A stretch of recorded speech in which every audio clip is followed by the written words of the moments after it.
विष्णु की एक मूर्ति स्थापित है जो शयन मुद्रा में है और यहाँ पर उनके चरण दबाते हुए, और ये जो कुंड है यहाँ पर माँ गोदावरी वापस से अवतरित होती है। अब देखिए, मैं जितनी बार भी इस कुंड के जल को बाहर निकाल देता हूँ ये भर जाता है, क्योंकि यहाँ से लगातार जल का रिसाव हो रहा है। कुछ लोगों का मानना है कि भगवान विष्णु की जो मूर्ति है उनकी नाभि से ये जल निरंतर यहाँ पर आता रहता है। कुछ लोगों का मानना है कि उनके चरण से ये जल रिस कर इस कुंड में समाहित होता है, जो आगे कुशावत जो तीर्थ है, जो कुंड है, उसमें जाता है।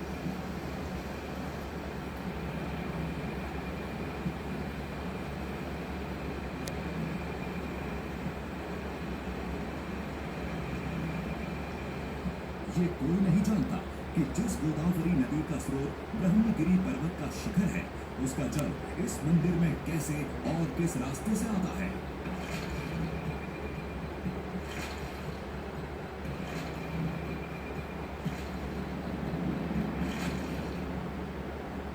यकीन तो इस बात पर भी नहीं होता कि भारतवर्ष की दूसरी सबसे बड़ी नदी जो 1463 किलोमीटर लंबी है, उस गोदावरी का स्रोत ब्रह्मगिरी पर्वत से निकलती एक सूक्ष्म धारा है।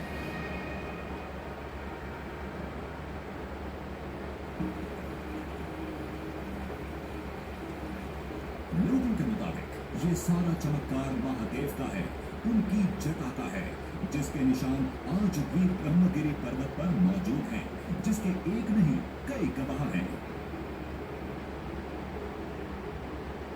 देखिए, महादेव की जटाएं आज भी मौजूद।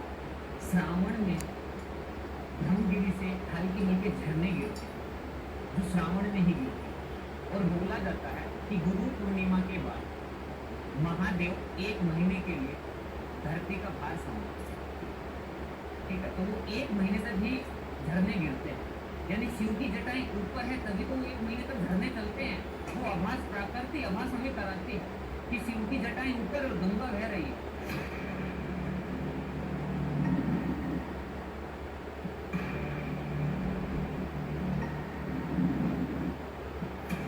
ब्रह्मगिरी की एक खास वैशिष्ट्य है उसमें कि पंचमुखी साक्षात सदाशिव का प्रस्तव रूप है। हम उनको साक्षात प्रभु ही मानते हैं। और ब्रह्मगिरी कोई साधारण नद नहीं है, साधारण पर्वत नहीं है, वहाँ साक्षात प्रभु बैठे आज भी है।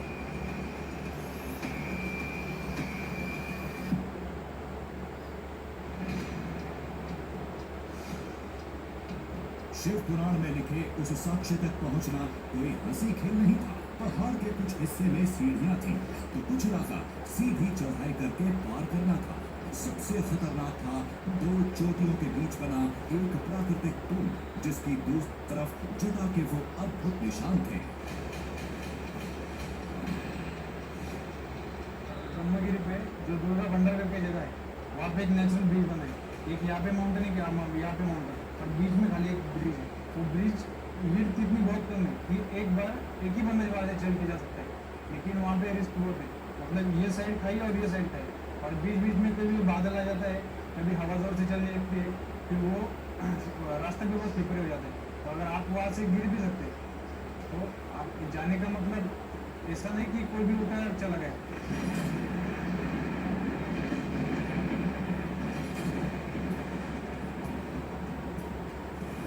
लोगों के साथ मौसम ने भी चेतावनी दे दी थी। आगे का रास्ता कठिन होने वाला था, लेकिन हम भी कमर कसकर आए थे।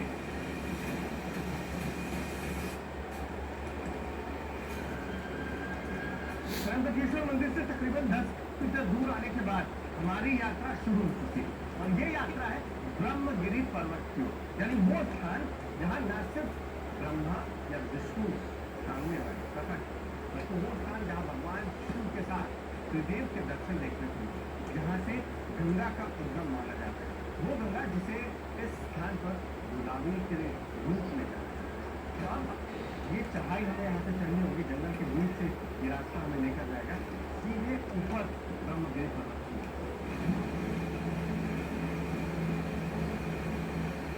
शिखर के इस सफर में कई पड़ाव भी मिलेंगे। और हर पड़ाव की कहानी गोदावरी के जन्म और महादेव की चमत्कारी जटा से जुड़ी थी।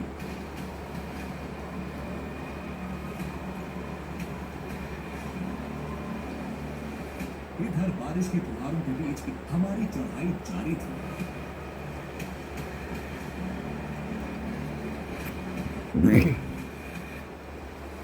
लगातार जो पानी बरस रहा है, आप देखिए कि सीढ़ियों पे ऐसा लगता है कि एक झरना बह रहा हो और यही लगा है कि इस पर चढ़ पाना बहुत थकाऊ भी है और बहुत मुश्किल भी।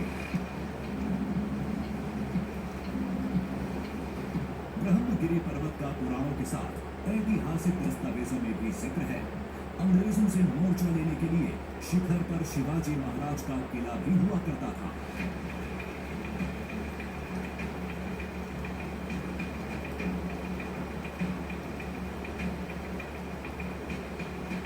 ये जो गड्ढे आप देख रहे हैं, ये महज गड्ढे नहीं, ये पूरे इतिहास की कहानी खुद में छिपाए हुए हैं। आप इधर देखिए, ये बिल्कुल उसी तरीके से बनाया गया है जिस पर पैर आप इस तरीके से इस पर चल सकते हैं।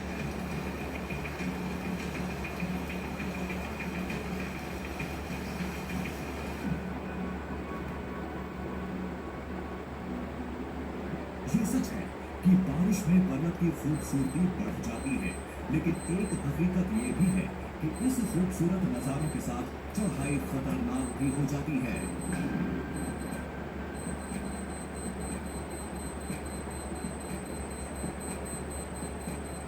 किले का प्रवेश द्वार दिखा, यानी शिखर अब ज्यादा दूर नहीं था।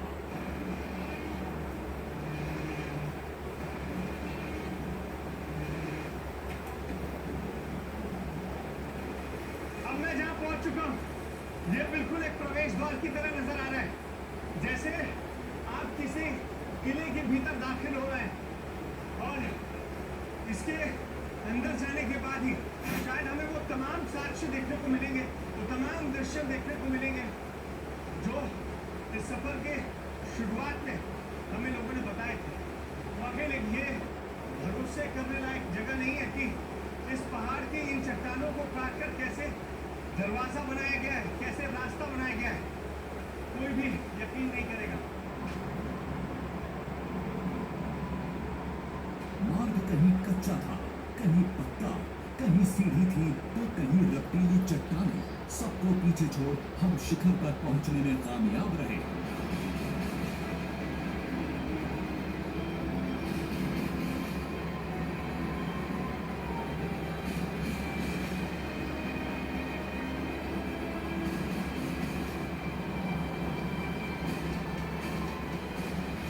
ऊपर से पूरे त्र्यंबक इलाके का शानदार हरा भरा दृश्य दिख रहा था।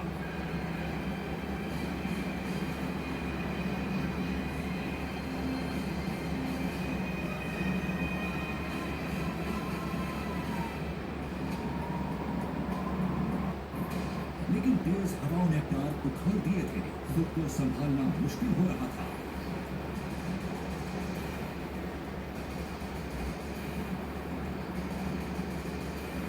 अब हम ब्रह्मगिरी पर्वत के ऊपर पहुंच चुके हैं। हवा कितनी तेज है इसका अंदाजा आप ऐसे लगाइए। पूरी चीज जहां दिख नहीं पा रही है, कितनी तरह उड़ जा रही। ये वही स्थान है जहां ब्रह्मा विष्णु महेश यानी त्रिदेव प्रकट हुए, जिसकी वजह से इस स्थान को जो इसकी तलहटी पर मौजूद है उसे त्र्यंबकेश्वर नाम मिला। और ये वही स्थान है जहाँ कुछ ही दूरी पर गोदावरी का जन्म हुआ, उद्गम हुआ, जहाँ शिव ने अपनी जटाएं पट्टी, जिसके निशान आज भी मौजूद हैं। हम वहाँ जाएंगे।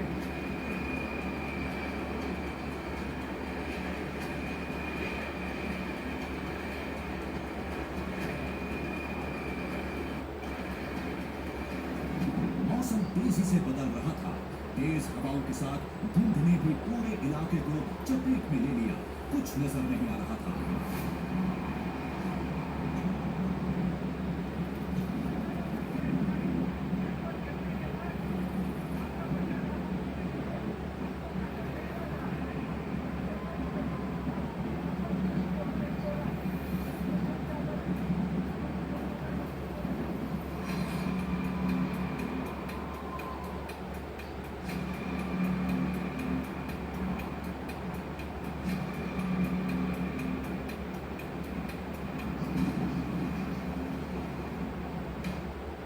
सफर के सबसे खतरनाक मोड़ को पार करना था। ऐसे में ये धुंध और तेज हवाएं जानलेवा साबित हो सकती थी। महादेव की जगह के साक्ष्यों तक पहुंचने के लिए हमें हवा में तैरते उस प्राकृतिक पुल को पार करना था।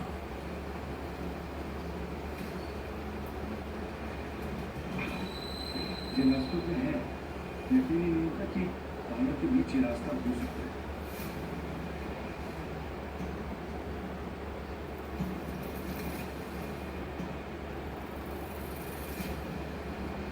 मैंने आपको नीचे देनी है, उसके बाद फिर अभी पहाड़ पे आपको ऊपर चलना है।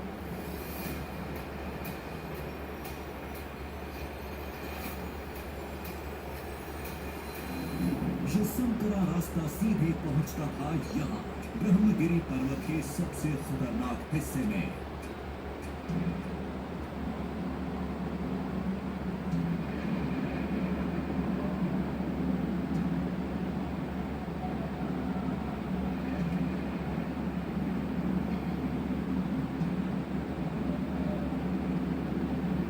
सामने चट्टान की एक पतली पगडंडी,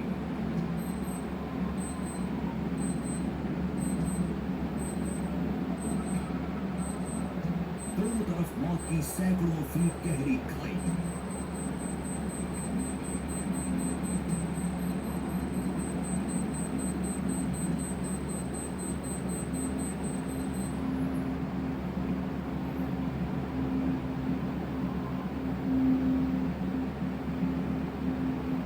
तेज हवाओं के बीच इसे पार करके उस पार जाना था।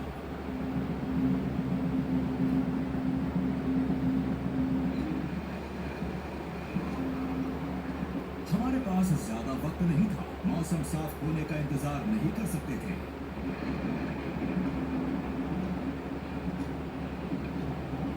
ये हमारे पड़ाव पर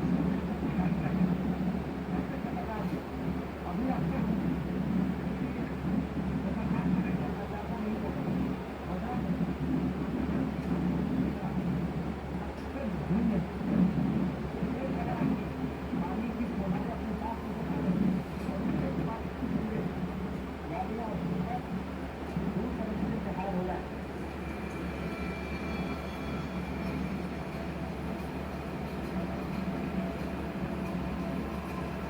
तेज हवाओं का खौफ बरकरार था। कभी धुंध छट जाती तो कभी बादल मंडराने लगते।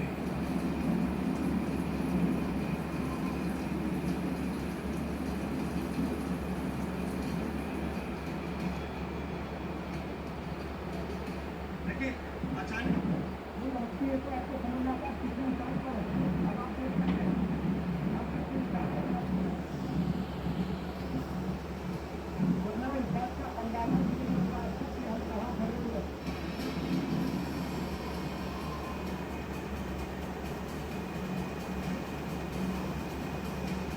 मंजिल तक पहुंचने का जोश इस खौफ पर पूरी तरह हावी था।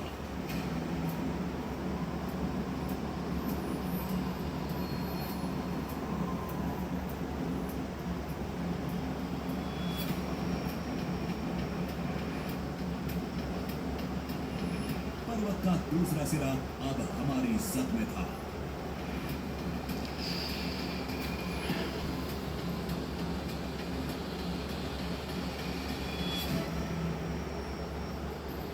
ऐसा लगा कि हम एकदम जीते। गाड़ी में खड़े होकर कैसे कहते इस रास्ते को पार करने के बाद जल्दी समझ सकते हैं।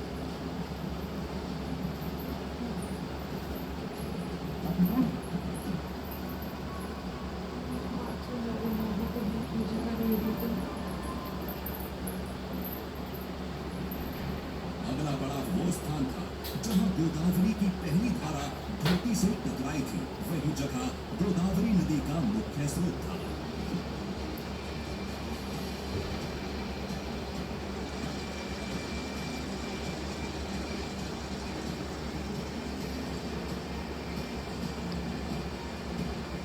इस गोमुख से पूरे साल जल बहता है, जो आगे झरने का रूप लेकर त्र्यंबकेश्वर मंदिर समेत 5 जगहों से गुप्त तरीके से निकलता है। फिर मैदान में पहुंचते ही ये जलधारा गोदावरी नदी का रूप ले लेती है।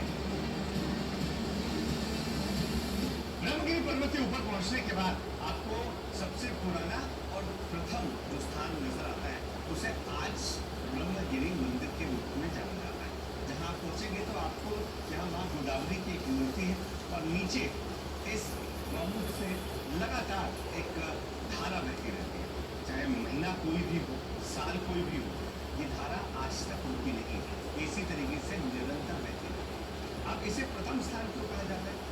क्योंकि जन्म के बाद जब गोदावरी गुप्त होते तो उसके बाद गोदावरी के दर्शन जिस स्थान पर सबसे पहले प्राप्त हुए थे, ये वही स्थान है।